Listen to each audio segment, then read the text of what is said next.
Hola, soy el doctor Luis Linares, soy cirujano especialista y cirujano en videolaparoscopía.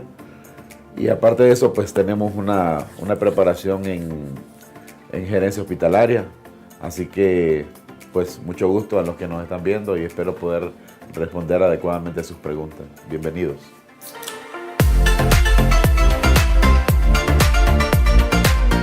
¿En qué consiste la relación médico-paciente en la práctica médica? La relación médico-paciente se basa en una relación de...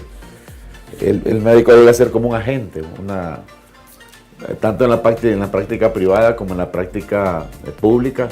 Entonces el médico se vuelve un agente. ¿De qué manera? Bueno, pues lo que hace el médico es servir de un agente en dos vías. Por un lado, toma la necesidad del paciente y lo presenta al sistema de salud, por ejemplo. Y por otro lado, toma lo que el sistema de salud ofrece al paciente y lo acerca al paciente. De tal manera que finalmente, de esa manera se logra organizar y ensamblar la necesidad del paciente contra la oferta de servicios que los sistemas poseen. En la práctica privada funciona casi de la misma manera. Lo único que uno siempre tiene detrás de uno todo un sistema de ofertas privadas, de exámenes de laboratorio, gabinete, rayo X, etcétera. Lo cual uno lo que hace es cuando uno tiene un paciente enfrente, uno comienza como a seleccionar cuál de estos exámenes son los más convenientes. En una economía como la nuestra, ya sabemos que los pacientes deben ser manejados de una manera que no sea excesivo el gasto para ellos. Entonces pienso yo que la mejor manera de definir la relación médico-paciente es que el médico se transforme en un agente tanto del paciente como las instituciones que lo respaldan a uno. Doctor Linares, ¿puede mencionar algunas ventajas y desventajas desde el modelo paternalista? El modelo paternalista es aquel donde el médico se olvida, ¿verdad?, del sistema, por ejemplo, sobre todo en la parte pública. El médico se olvida de la parte de la economía en salud y más que todo se vuelve como un agente preferencial hacia el paciente. De tal manera de que muchas veces este modelo es perjudicial porque lleva grandes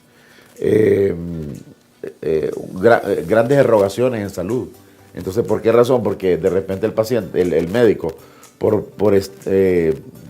digámoslo así, por estar siendo muy condescendiente con el paciente, entonces le ordena exámenes muchas veces que no son necesarios. O la otra cosa, los medicamentos se prescriben de una manera que no es la más adecuada, porque eso pone en riesgo, digamos, la economía, digamos, de los sistemas públicos. Se mira mucho en la parte pública.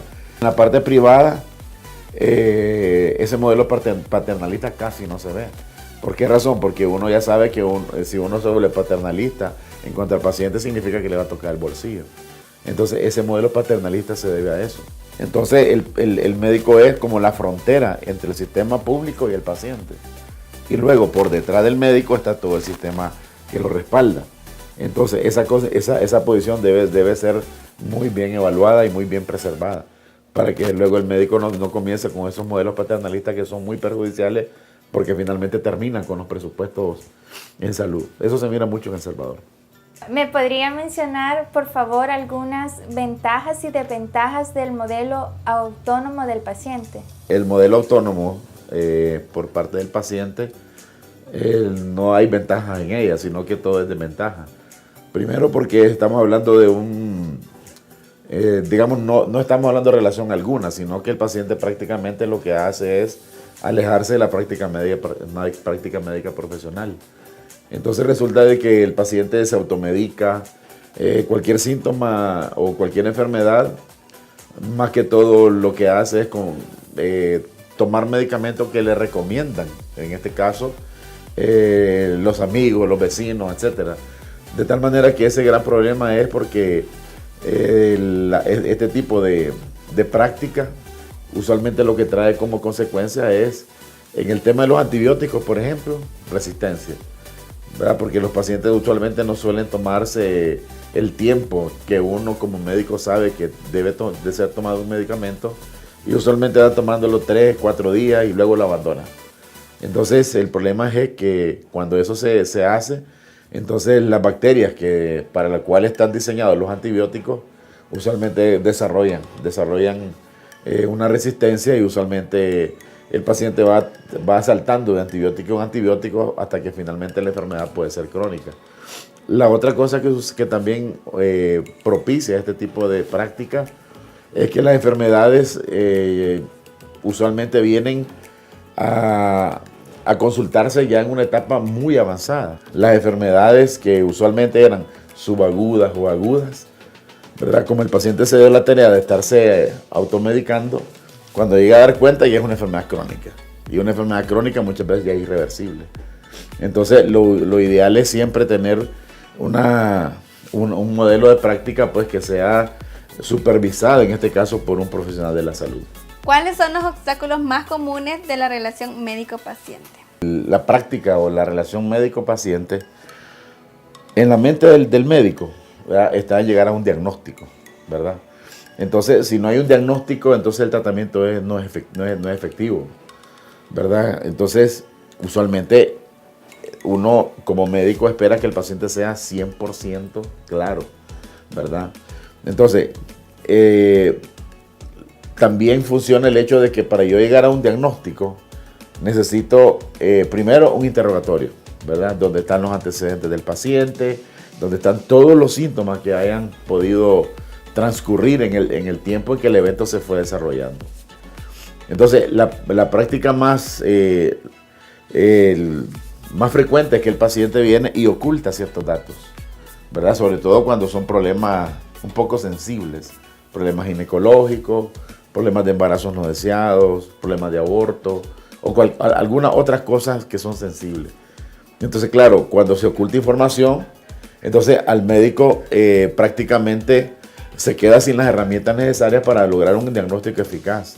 Y recordemos que en medicina el 80% del éxito de un tratamiento depende del diagnóstico. El 20% es el tratamiento. ¿Qué recomendaciones brindaría al nuevo médico para una adecuada relación médico-paciente? Ganarse la confianza del paciente es importante porque entonces uno va a entrar en un ambiente confortable, ¿verdad? Donde el paciente se va a sentir con toda la confianza para comentar todo el progreso de la enfermedad, de su enfermedad. El médico tiene que tener